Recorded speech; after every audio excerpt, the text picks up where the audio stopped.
Hello everybody, it's Joe here, and it would appear that Daniel Ricciardo is set to return to Formula 1.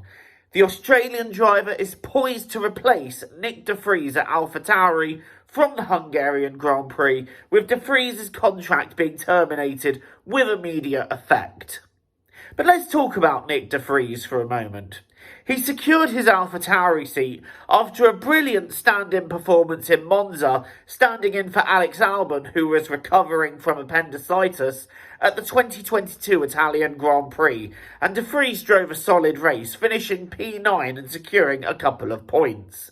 However, this season in the AlphaTauri, his performances have been somewhat underwhelming, especially in comparison to Tsunoda, who has managed to grab a couple of points from the team.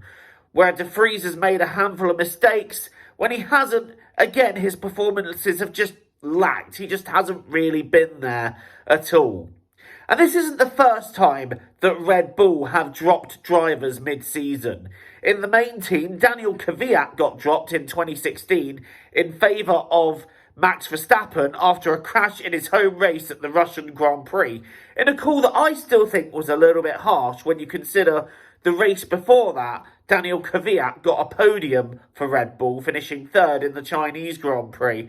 And obviously Pierre Gasly getting dropped mid-season in 2019, again with fairly lacklustre performances within the team. But Gasly is no slouch of a driver. So it begs the question, is there something wrong with the way Red Bull are treating their drivers, and do they expect too much too soon? On the one hand, you could argue that Nyck de Vries is a rookie and that firing him 10 races into his rookie season and not having the full season to show whether he can improve or not is a very, very harsh decision.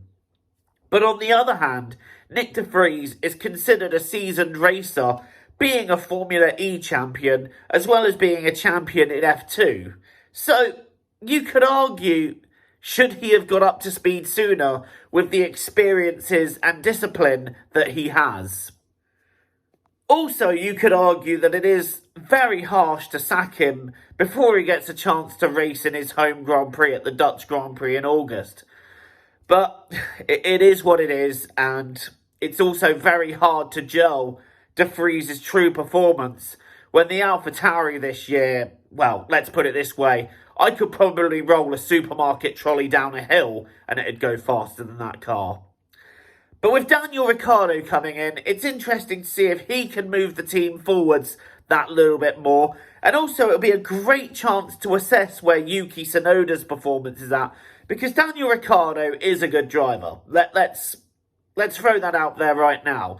The guy has a handful of Formula 1 wins. You don't win races without being semi-decent at racing, right? Of course you don't. So it's a good opportunity to weigh up how good Tsunoda is in comparison to a veteran like Daniel Ricciardo. Makes me feel old calling Ricciardo a veteran. And in my opinion, if anyone's going to replace de Vries, I think Daniel Ricciardo is your best bet at moving the team forward or giving the team a chance to move forward. And I do feel like he could grab a handful of points before the season's out.